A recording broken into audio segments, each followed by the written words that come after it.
자, 보겠습니다. 자, 실전 모의고사 5회인데요. 첫 번째 문단, 독서론입니다. 현대 사회는 정보통신망과 인공지능의 발달로 인간과 사물의 연결 범위가 확장되고 시 공간의 제약이 극복되는 초연결 사회이다. 자, 현대 사회 동그라미, 초연결 사회 동그라미 연결하시면 됩니다. 현대 사회를 초연결 사회라고 정의를 내리고 있어요. 현대인들은 초연결 상태에서 소외되지 않기 위해 디지털 기기에 과몰입하는 경향을 띠게 되는데, 디지털 기기를 모르면 사람들과 소통이 안 되잖아요. 그쵸? 그래서 과몰입하는 경향을 띠게 되는데, 전문가들은 이런 경향이 현대인들의 공감 능력 결여 줄치고요, 그리고 주체적 판단력 저하 줄치고요, 집중력 약화 줄치고요, 의존적 성향의 이렇게 부정적 양상을 이렇게 네 가지로 설명하고 있어요. 일각에서는 이러한 문제 상황에 대한 해결책이 하나로, 자, 해결책입니다. 책 읽기의 순기능이 뭐냐 그러면 장점을 순기능이라고 해요. 그러면 역기능은 뭘까요? 단점입니다. 그래서 결국 첫 번째 문단에서는 현대 사회는 초연결 사회이다. 거기에 나타나는 문제점이 이러한 것들이 있다. 이런 것의 해결책이 책 읽기라고 생각한다라는 얘기입니다. 자, 그러면 두 번째 문단. 그럼 이거는 결국 뭡니까? 현대 사회의 문제점의 해결책으로 책 읽기의 기능을 각각 설명할 겁니다. 모든 게 그렇습니다. 문제와 해결에 따른 글의 구성인 경우에는 맨 앞에는 문제의 원인, 심각성 이런 걸 다루고 있고요. 그 다음에는 원인이 세 가지다 그러면 각각 원인에 대하는 해결책을 세 가지를 언급하게 되고 마무리로 결론을 내리는 식으로 글이 전개가 돼요. 여러분이 나중에 논술을 쓸 때도 그렇게 하셔야 돼요. 자, 두 번째 문단, 초연결 사회 동그라미 치고요. 책 읽기는 인간과 디지털 미디어에 관한 연결의 균열을 일으킬 수 있다. 가상의 온라인 세계와 지나치게 밀착되면 자기 자신이나 실제하는 주변에 관한 관심이 부족해지게 되고, 이는 공감 능력과 주체적 판단력의 결여를 초래한다. 자, 공감 능력이 없어지고요, 주체적 판단력이 결여가 됩니다. 이때 능동적인 책 읽기 활동은 아까 이것이 바로 이 글의 이런 문제점의 솔루션으로 제공이 됐잖아요. 1문단에서 현대인이 디지털 미디어와의 자발적인 거리두기를 통해서, 그러니까 컴퓨터나 핸드폰 이런 걸 좀 멀리 해두고요, 자신과 주변을 돌아보며 소통할 수 있게 하고, 다양한 현실 세계를 근거로, 자, 주변을 돌아보면서 소통할 수 있게 한다는 얘기 뭡니까? 공감 능력을 해결할 수가 있다는 얘기입니다. 그리고 다양한 현실 세계를 근거로, 자, 비판적으로 사고하면서 주체성을 회복할 수 있게 돕는다. 이게 바로 주체적 판단력의 결여를 해결할 수 있는 방법이 되는 겁니다.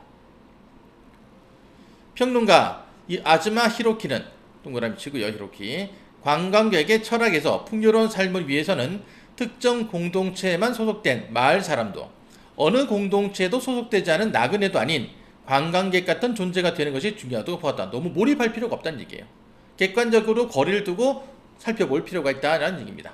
초연결 사회를 살고 있더라도 책을 통해 우리는 강한 연결 속에 함몰된 마을 사람도 연결로부터 완전히 분리된 나그네도 아닌 자신의 의지대로 자유롭게 연결되고 분리될 수 있는 관광객이 될 수 있다. 현실 세계의 다양한 측면을 깊이 있게 다루고 있는 책을 스스로 찾아 읽는 것은 다양한 관광지를 돌아다니는 것과 같으며, 그 과정에서 형성된 올바른 현실인식은 공감 능력과 주체적 판단력의 토대가 된다. 그래서 전문가의 의견도 인용하고 있습니다. 그래서 두 번째 문단에서는 공감 능력에 대한 해결책으로서의 독서, 그리고 주체적 판단력 결여의 해결책으로서의 독서에 관한 글이 되겠고요. 아까 첫 번째 문단 다시 살펴보게 되면 얘와하고 얘는 이제 해결이 됐어요. 그죠? 두 번째 문을 통해서. 그럼 세 번째 문단은 집중력 약화와 의존성 성향의 성향 등의 부정적 양상을 해결하는 글 읽기가 나올 겁니다. 자, 세 번째 문단입니다. 또한 초연결 사회, 한번 또 동그라미 칠게요.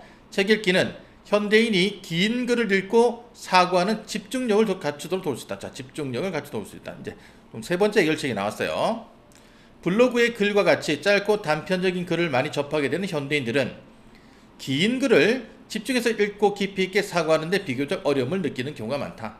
특히 디지털 미디어에 실린 글을 읽는 경우에는 하이퍼텍스트 구조로 인해 하나의 글을 온전히 읽기 전에, 하이퍼텍스트 뭐 알죠? 만약에 내가 A라는 단어를 검색했는데 A가 나왔는데 읽다 보니까 A 속에 들어있는 B가 또 생각이 난 겁니다. 다 읽지도 않고 바로 B를 누르면 바로 B로 넘어가죠. 이게 하이퍼 텍스트예요. 자, 다른 화면으로 손쉽게 옮겨가는 상황이 반복될 수도 있어서 깊이가 없는 단편적인 정보들이 과도하게 쌓일 수도 있다. 이로 인해 선형적 구조를 띠는 한 권의 책을 읽는 경우와 다르게 정보를 깊이 있게 습득하지 못하는 상황이 나타나기 쉽다. 그 결과 긴 글을 읽고 중요한 내용을 요약하거나 지속성 있게 종합적으로 사고하는 능력이 점차 저하되고 있는 문제가 발생하고 있기도 하다. 또한 단편적인 정보가 과도하면 또 집중력 결핍 초래할 수 있다고 아까 앞에서 언급했던 문제점을 한 번 더 강조하고 있어요. 이에 대처하려면 선형적 독서가 초연결 사회의 다양한 소음 속에서도 현대인들이 집중력을 발휘하여 일련의 사고 과정을 온전하게 밟아 나갈 수 있게 하는 동력이 되어준다는 사실에 주목할 필요가 있다. 그래서 집중력 결핍을 해소할 수 있다는 것이 바로 세 번째 문단의 내용이고요. 네 번째 문단입니다. 그 다음에 초연결 사회에서 책 읽기는 현대인이 스스로 선택한 고독의 시간을 통해 주지가 의존적 성향에서 벗어나 혼자서도 외로움을 이겨내는 힘을 기를 수 있도록 한다. 이게 네 번째 문제점의 해결책입니다. 현대인들은 현실의 정서적 결핍과 외로움을 해소하고자 온라인 세계 속에 타인에게 의존하고 집착하지만 오히려 더 외로워지는 것을 경험하곤 한다. 사회 심리학자 셔리티 터클은 역시 또 전문가의 의견을 또 반영하고 있어요. 외로운 현대인에게 네트워크는 매력적 대상이지만 항상 그 안에 머물다 보면 고독의 보상을 스스로 내치는 수가 있다고 한다. 책 읽기를 원하지 않게 소외되는 외로움이 아니라 내 의지로 선택한 고독과 사색의 시간을 마련해 준다. 그래서 책 읽기는 이런 것을 통해서 외로움을 극복할 수 있다.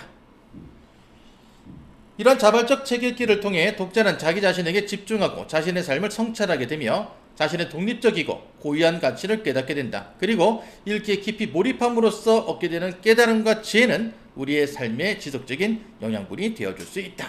자, 이렇게 정리가 되겠습니다. 자, 문제 풀겠습니다.